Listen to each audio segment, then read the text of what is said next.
a video on these lovely courgettes I've been given. So they are, well, we're just at the back end of courgette season, and my friend's giving me some courgettes. So I want to do something with them. I want to do courgette pasta, like Stanley Tucci, his favourite dish. That's one I want to do. Zucchini, blah blah, or whatever it's called. But I want to do it just a slight little bit different. I want to have a play around with it, and I think this is the perfect opportunity. If a friend hadn't given me these courgettes, they were on offer in the supermarket, and I would have bought courgettes. So what I want to do is, instead of slicing them, there's 400 grams for the safety for the recipe. So what I want to do is I want to cut them into noodles of vegetables, so like spaghetti. Instead of slicing them and frying them, I want to put them into ribbons like that. So Japanese finger slicer, be really careful with them, but they are really kind of quite useful. You really should use the guard, but I am just that way inclined that I'm not that bothered. So, and also I kind of think if we were to slice them, we'll end up with the inside pappy bit, which is a bit rubbish, which I didn't want. So I just want to use the outside. Then, I mean, they're quite firm actually, so we should be okay. So if I was just using the ones from the supermarket, which are a little bit bigger, it would just, I wouldn't be using the inside of it. It just starts getting a little bit, well, I might see it a little bit better on this one. So there is waste this way. I mean, if we were just to cut them into rounds, then there wouldn't be any waste. But I just kind of, I was looking at the dish and I just kind of thought, well, surely it'd be better if the courgettes were like the similar type of shape to the spaghetti. That was my thought anyway. So we're going to have a go. So I might as well turn the heat on, otherwise the video will get far too long, like the other do. So the idea is that we'll fry these off in quite a lot of olive oil, so it's more like shallow frying than anything else, because there's quite a bit of olive oil in there. We're not going to use all the olive oil. We're just going to use it to fry, and then we'll pour most of it away. But we'll use some of the sauce to make the emulsion, which is going to be the cheesy saucy bit of the dish. So I did think about something we could do with the centre of these courgette hearts, which I might just have a play around with at the back end of the video. We might see if we can cook them down and make a bit of a cheesy sauce, and that might be a bit of a experiment. So these in here like so, and then we're going to fry them until they start to go golden crisp. I'm not going to put any garlic in this dish. I need some more oil.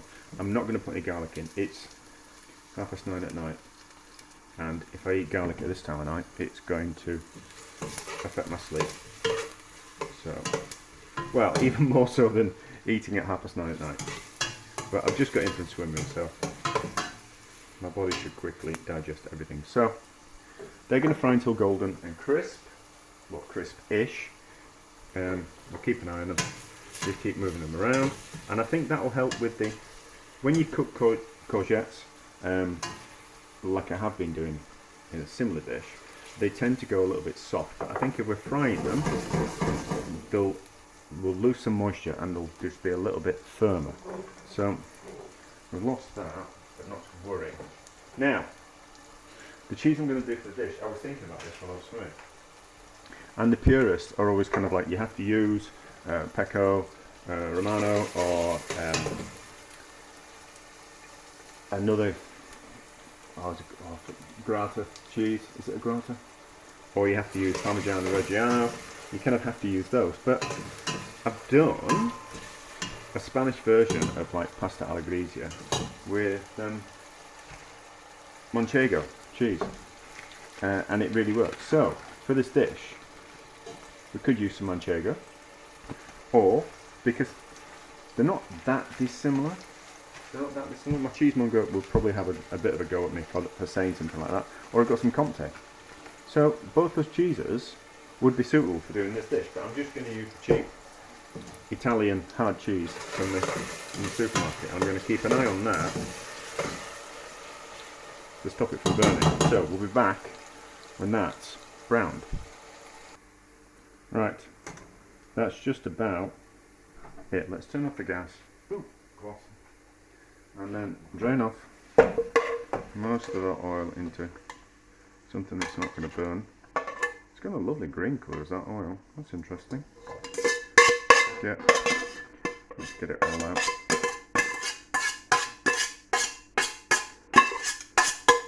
Right, so those little bits of it. So now I have. Oh, it's maybe gone a little bit too far. Maybe not. It'll be fine. So I've broken all the rules with the pasta, and I've poured some boiling water over it first to soak it, soften it, and then we're going to use that water and that pasta like that. So we're going to get all of the starch that comes out of the pasta is going to go into that water, and that's going to emulsify to form our sauce. So it's a completely backwards kind of way of doing it. It looks soft as the pasta, but it's not cooked, so it'll firm up and then soften up again. So it's just a way of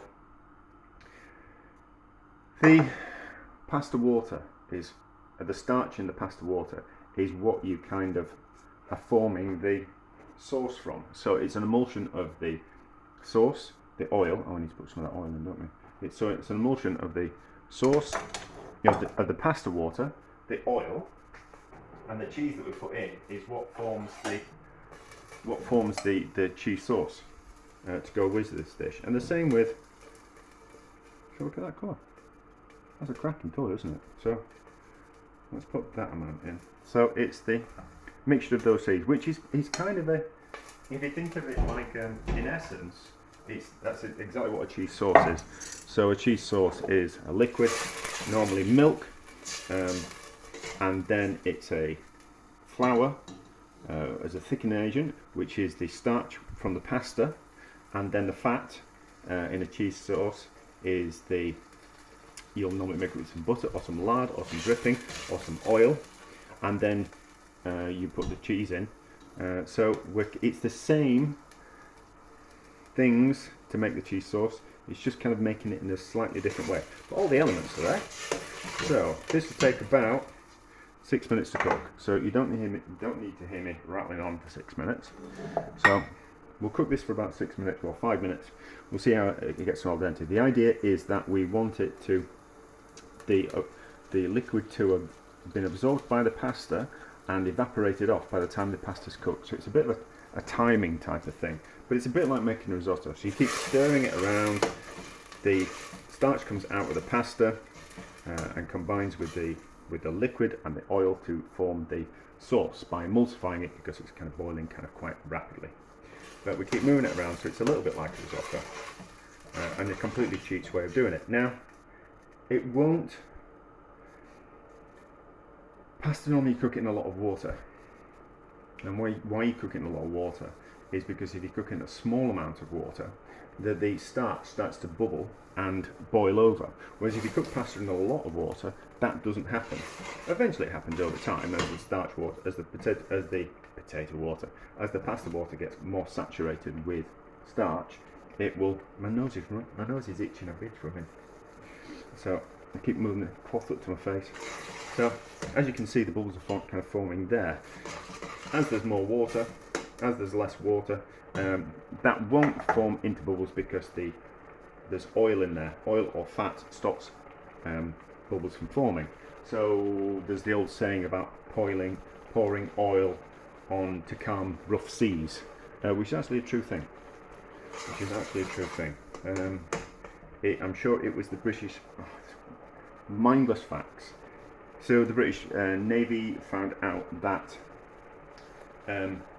if a ship threw its cooking oil, like wooden ships, threw their oil over the side from cooking grease and things like that, they found that those ships actually sailed faster, and it was because there was a small. No, it wasn't because of the lubrication of the oil, but it calmed the waves on the top of the ocean for whatever reason. But anyway, so that's where pouring oil on calm waters kind of comes from. But anyway, so that's cooking nicely. like another couple of minutes and it'll be ready, and then we'll toss that in, or maybe we'll make the cheese sauce first and then we'll toss that in. A little bit. We might need to put those back in just to kind of soften up. Might have gone a little bit too crispy. That's probably why we don't julienne them. But anyway, we'll be back in a bit. Right, so liquid's almost boiled off, pasta's almost cooked. I'm going to do it this way. I'm going to add that back to there, and then just to kind of soften it up in that liquid. So we'll turn the heat down and just put, maybe we should save some for a garnish, shouldn't we? Save a little bit for a garnish. So we'll put that back in there, and then I'll just soften that up slightly. It smells really good. It smells really good. Oh, there we go. So it's softened it up. That's okay. So it's no longer crispy. That's all looking fine. There's not much liquid in there. Turn off the heat, and then, as you can see, I don't know if you can see, it's already forming a bit of an emulsion sauce down the bottom of the pan. I don't know if you can kind of see that. Maybe you can. Just.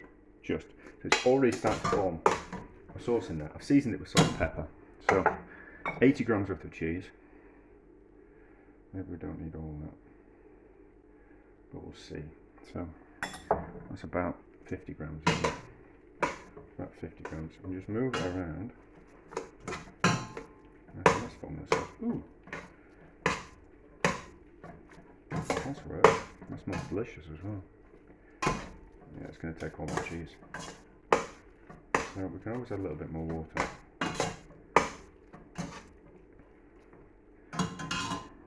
We can always add a little bit more cheese. So 80 grams of cheese is about right. Probably even go up to about 100 if we really wanted. I think this is going to be good. And I would say that I think maybe more courgette. But we'll do it. I've already got some other ideas. And I kind of think that maybe, yeah, a little bit of more liquid. So just from the kettle will be fine. Like you normally add a bit more pasta water, but we haven't got the pasta water because we've cooked the pasta in it. So just add some more liquid to it, just to loosen it. Oh, it's okay, isn't it? Just disperse that courgette a little bit more.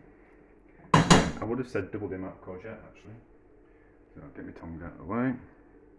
Trying not to create washing up. And then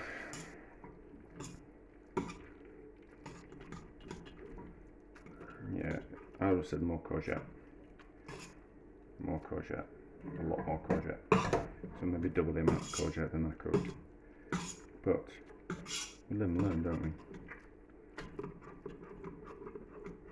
Mind you, I think, you know, Italian dishes are more about the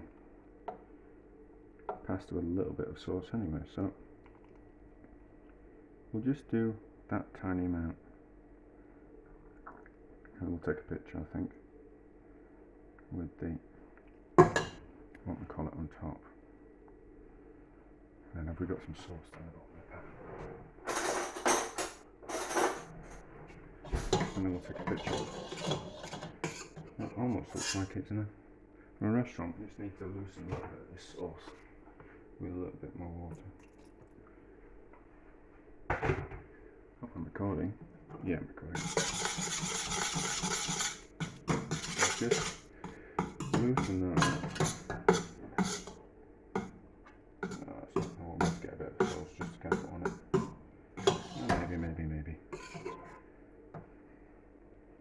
So it doesn't look just as. Problem is it dries out quickly, anything like this. So I've got those bits, I'm going to put those on top. So take a picture and give it a taste.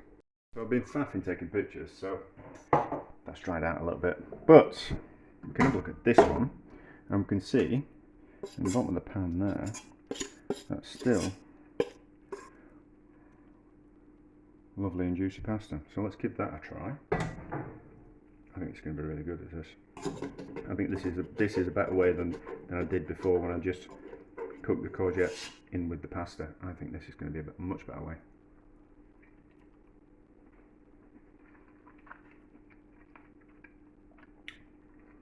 That's delicious. That's delicious. I can see why Stanley Tucci likes that so much. So I think double the amount of courgette I'll do it again. I want to have another faff with it, but I think double the amount of courgette. I'll do it again this way, and we'll do double the amount of courgette. I might stick it on this end of this video, but we'll see. And then, no, I'll do it in the next video. So, and then I want to do a version, I think, with guanciale. I want to do a version with guanciale and use lard instead of olive oil. I think that will make the dish something else entirely. But anyway, so that's delicious, that works. And you can use ribbons of courgette, zucchini, instead of slices, and it looks better. Sorry about that, people.